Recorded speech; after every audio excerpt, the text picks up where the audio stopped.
దేవుని నామమునకు స్తోత్రములు. ప్రతి ఒక్కరికి హృదయపూర్వక ప్రేమాభివందనాలు తెలియజేస్తున్నాను. అపోస్తలుడైన పౌలు తిమోతికి రాసిన మొదటి పత్రిక 2వ అధ్యాయం 1వ వచనం నుంచి కొన్ని వచనాలు చదువుకుందాం. మనం సంపూర్ణ భక్తియు మాన్యతయు కలిగి నెమ్మదిగాను సుఖముగాను బ్రతుకు నిమిత్తము అన్నిటికంటే ముఖ్యముగా మనుషులందరి కొరకును రాజుల కొరకును అధికారులందరి కొరకును విజ్ఞాపనములను ప్రార్థనలను యాచనలను కృతజ్ఞతాస్తుతులను చేయవలనని హెచ్చరించున్నాను. ఇది మంచిదియు మన రక్షకుడగు దేవుని దృష్టికి అనుకూలమైనదియునై ఉన్నది. అపోస్తలుడైన పౌలు తిమోతికి లెటర్ రాసిన సంగతి, మనం ఈ లోకంలో క్షేమంగా బ్రతకాలి అంటే, నెమ్మదిగా సుఖంగా జీవించాలి అంటే దేవునికి అనుకూలమైన ప్రార్థన చేయాలి అని వ్రాశారు. అన్నిటికంటే ముఖ్యంగా మనుషులందరి కొరకు రాజుల కొరకు అధికారులందరి కొరకును విజ్ఞాపనములను ప్రార్థనలను యాచనలను కృతజ్ఞతాస్తుతులు చేయవలనని హెచ్చరించున్నాను. ఇక్కడ 4 రకాలైన ప్రార్థనా విధానాలను గురించి అపోస్తలుడైన పౌలు తిమోతిని హెచ్చరించారు. విజ్ఞాపన, ప్రార్థన, యాచన, కృతజ్ఞతాస్తుతి, ఇవి 4 రకాలైన ప్రార్థనలు. ప్రార్థన అంటే మనకు తెలిసిన అర్థం ఏంటి అంటే దేవునితో మాట్లాడటం. ఇంకా సరైన డెఫినేషన్ ఏంటి అంటే అన్ని విషయాలను కలిపి దేవునితో చెబితే దాన్ని ప్రార్థన అంటారు. అనేక అంశాల కొరకు లేదా అన్ని విషయాలను దేవునికి చెప్పటమే ప్రార్థన. అలాగే విజ్ఞాపన అంటే ఒకే అంశాన్ని దేవునితో చెప్పటం విజ్ఞాపన. ఒకే విషయాన్ని లేదా ఒకే అంశాన్ని దేవునితో చెప్పటాన్ని విజ్ఞాపన అంటారు. యాచన అంటే అడుక్కోవటం, యాచించటం అంటే అడుక్కోవటం. దేవుణ్ణి మనం యాచించాలి. అడుక్కునేవారు ఎలా యాచిస్తారు, ఎలా అడుక్కుంటారు? అమ్మా, అయ్యా అని పెద్ద స్వరంతో దీర్ఘంగా అడుక్కుంటూ ఉంటారు. మనం యేసయ్యని యాచించాలి అంట. యేసయ్యా అని యాచించాలి. మన 2 చేతులు చాచి యేసయ్యా అని దేవునికి మొరపెట్టాలి. మా అమ్మ నాతో ఎప్పుడు చెప్తూ ఉండేది, తాను చిన్నప్పుడు ఒక సేవకుని చూసింది. ఆ సేవకునికి చదువు లేదు, కానీ దేవుని పిలుపుని బట్టి సేవ చేస్తూ ఉన్నారు. వేదిక మీదకి ఎక్కగానే అద్భుత రీతిగా ప్రసంగం చేస్తారు. ఆయన దగ్గరికి వచ్చిన ప్రార్థన అవసరత కలిగిన వ్యక్తుల కోసం దేవుణ్ణి యాచిస్తాడంట. ఎలా అంటే ఎవరికి అనారోగ్యం ఉన్నా, ఎవరికి అస్వస్థత ఉన్నా, సాతాను చేత పీడించబడుతున్నా వారిని దేవునికి అప్పగిస్తూ యేసయ్యా అని పెద్దగా అరుస్తాడంట. అంటే వెంటనే అప్పటికప్పుడే అద్భుతాలు దేవుడు జరిగించేవాడట. అప్పటికప్పుడే స్వస్థత, అప్పటికప్పుడే దయ్యముల నుంచి విడుదల దేవుడు కలిగించేవారంట. యాచించటం అంటే దేవుణ్ణి అడుక్కోవటం. కృతజ్ఞతాస్తుతి, ఇది కూడా ప్రార్థనలో మరొక రకమైన ప్రార్థన. కృతజ్ఞత అంటే చేసిన మేలు మరచిపోకుండా ఉండటం. మన భాషలో చెప్పాలి అంటే థ్యాంక్స్ చెప్పటం. కృతజ్ఞతాస్తుతి చెల్లించటం అంటే దేవుడు ముందుగా మనకు అనుగ్రహించిన వాటిని బట్టి దేవునికి థ్యాంక్స్ చెప్పటం. మన అవసరతలను గురించి దేవునికి చెప్పటం ప్రార్థన. అది అందరికీ తెలిసిన ప్రార్థనా విధానం. అయితే మనం ఉన్న స్థితిని బట్టి ముందుగా దేవుణ్ణి స్తుతించాలి. మనం ఉన్న స్థితిని బట్టి ముందుగా దేవునికి థ్యాంక్స్ చెప్పాలి.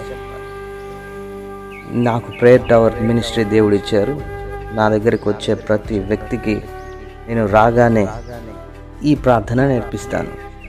ఎవరికి అవసరత ఉన్నా ముందుగా ఉన్న స్థితిని బట్టి దేవునికి కృతజ్ఞతలు చెల్లించమని నేను హెచ్చరిస్తాను. నేను వారు కలిసి దేవుణ్ణి స్తుతించగా దేవుడు ఎన్నో అద్భుత కార్యాలు చేయటం నేను నా పరిచర్యలో చూశాను. విజ్ఞాపన, ప్రార్థన, యాచన, కృతజ్ఞతాస్తుతి, ఇవన్నీ దేవునికి అనుకూలమైన ప్రార్థనలై ఉన్నాయి. మనము అన్నిటికంటే ముఖ్యంగా మనుషులందరి కోసం, రాజుల కొరకు, అధికారులందరి కొరకు విజ్ఞాపన చేయాలి, ప్రార్థన చేయాలి, యాచన చేయాలి, కృతజ్ఞతాస్తులు చెల్లించాలి.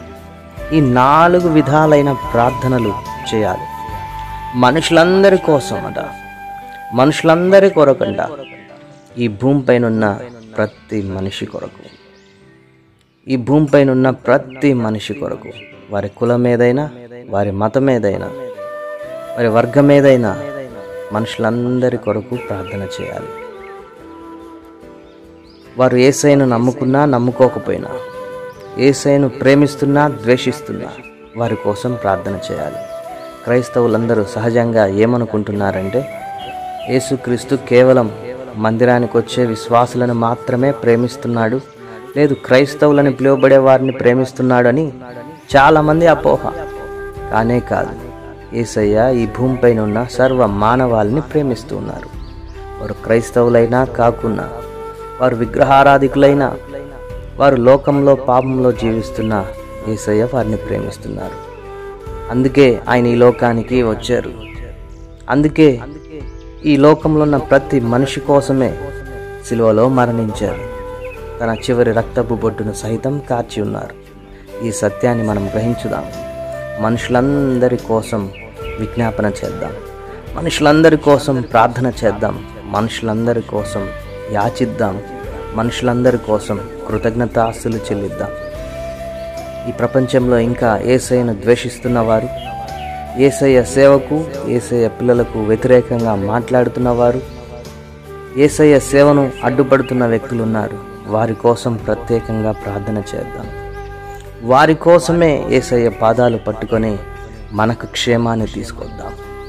మనం వారిని ద్వేషించటం దేవుని చిత్తం కాదు, దేవునికి ఇష్టం లేదు. యేసయ్యకు వ్యతిరేకంగా పనిచేస్తున్న వ్యక్తుల కోసం, మనుషుల కోసం, యేసయ్య పిల్లలకు వ్యతిరేకంగా పనిచేస్తున్న మనుషుల కోసం దేవుని పాదాలు పట్టుకొని ఆయనకు అనుకూలమైన ప్రార్థన చేయటం దేవుని యొక్క చిత్తం అని గ్రహిద్దాం.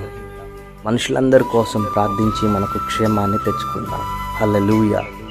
రాజుల కొరకు విజ్ఞాపన చేయాలి, ప్రార్థన చేయాలి, యాచించాలి, కృతజ్ఞతాస్తులు చెల్లించాలి. రాజులు అంటే రాజకీయ నాయకులు. గ్రామ స్థాయి మొదలుకొని దేశంలో ఉన్న ఉన్నత రాజకీయ నాయకుని వరకు. గ్రామానికైతే సర్పంచి రాజు, మండలానికి ఎంపీపీ, నియోజకవర్గానికి ఎమ్మెల్యే, అలాగే మన రాష్ట్రానికైతే ముఖ్యమంత్రి, దేశానికి ప్రధానమంత్రి. వీరే రాజులంటే. ఈ రాజులతోనే ప్రభుత్వం ఏర్పాటవుతున్నది. రాజులు అంటే రాజకీయ నాయకులు, రాజులు అంటే ప్రభుత్వాలను నడిపే నాయకులు. రాజుల కోసం ప్రార్థించటం అంటే ప్రభుత్వాల కోసం ప్రార్థించటం. మన రాష్ట్ర ప్రభుత్వం కోసం, మన కేంద్ర ప్రభుత్వం కోసం దేవుని పాదాలు పట్టుకోవాలి. మన రాష్ట్ర ప్రభుత్వాల కోసం, కేంద్ర ప్రభుత్వాల కోసం దేవుని పాదాలు పట్టుకుంటే దేవుడు సంతోషిస్తాడు, మనకు క్షేమాన్ని ప్రసాదిస్తాడు. వారి కోసం ఎందుకు ప్రార్థించాలి అంటే, మనకు క్షేమకరమైన పరిపాలనను వారు మనకు అనుగ్రహించే జ్ఞానాత్మ దేవుడు వారికి ప్రసాదిస్తాడు కాబట్టి. సో రాజుల కోసం విజ్ఞాపన చేద్దాం, రాజుల కోసం ప్రార్థన చేద్దాం, రాజుల కోసం యాచన చేద్దాం, రాజుల కోసం కృతజ్ఞతాస్తులు చెల్లిద్దాం. అధికారులందరి కోసం, గ్రామ స్థాయి మొదలుకొని దేశంలో ఉన్న ప్రతి అధికారి కోసం దేవుని పాదాలు పట్టుకోవాల్సిన బాధ్యతను మనం కలిగి ఉన్నాం. సో ఈ రోజు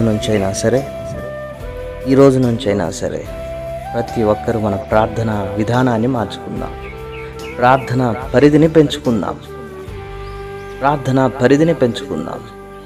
గ్రామంలో చిన్న అధికారి ఉన్నాడు, విఏఓ, విఆర్ఓ. దేశంలో పెద్ద అధికారి ఉన్నారు, ప్రెసిడెంట్, రాష్ట్రపతి. గ్రామంలో ఉన్న చిన్న అధికారి మొదలుకొని దేశంలో ఉన్న పెద్ద అధికారి వరకు వారిని గురించి దేవుడు వారికి జ్ఞానాత్మ ప్రసాదించాలి అని దేవుని పాదాలు పట్టుకుందాం. దేవునికి ఇష్టమైన, దేవునికి అనుకూలమైన విధంగా ప్రార్థన చేసి మనకు క్షేమాన్ని తెచ్చుకుందాం. ఈ లాక్డౌన్ డేస్లో దేవునికి అనుకూలమైన ప్రార్థన చేద్దాం, దేవునికి ఇష్టమైన ప్రార్థన చేద్దాం. మనకు, మన కుటుంబాలకు క్షేమాన్ని దేవుని దగ్గర తెచ్చుకుందాం. కేవలం ప్రార్థనే కాదు విజ్ఞాపన, కేవలం ప్రార్థనే కాదు యాచన, కేవలం ప్రార్థనే కాదు కృతజ్ఞత స్తుతులు దేవునికి చెల్లిద్దాం. నీకోసమే చిన్న ప్రార్థన. స్తోత్రం యేసయ్యా. ఈ దినమును బట్టి నాయన, ఈ సమయమును బట్టి మిమ్మల్ని స్తుతిస్తూ ఉన్నాను.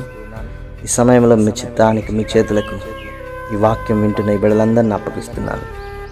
ప్రతి ఒక్కరిని మీరే దర్శించాలి, ప్రతి ఒక్కరిని మీరే ధైర్యపరచాలి. స్వామి, మీకే స్తోత్రం. ప్రతి ఒక్కరికి ప్రార్థనాత్మను మీరు ప్రసాదించాలి. ప్రతి ఒక్కరూ సమయాన్ని వృధా చేసుకోక మీ సన్నిధిలో ప్రార్థించేవారిగా, మీకు విజ్ఞాపన చేసేవారిగా, మీ పాదాలు పట్టుకొని యాచించేవారిగా, ఉన్న స్థితిని బట్టి కృతజ్ఞత స్తుతులు చెల్లించేవారిగా మీరే ఈ బిడ్డలందరినీ సిద్ధపరచుదురని, నిశ్చయముగా దిన దీవెనలతో నింపి దీవించి ఆశీర్వదించురని యేసు నామమున అడిగి వేడుకొని ప్రార్థిస్తున్నాను తండ్రి. Amen, amen, amen.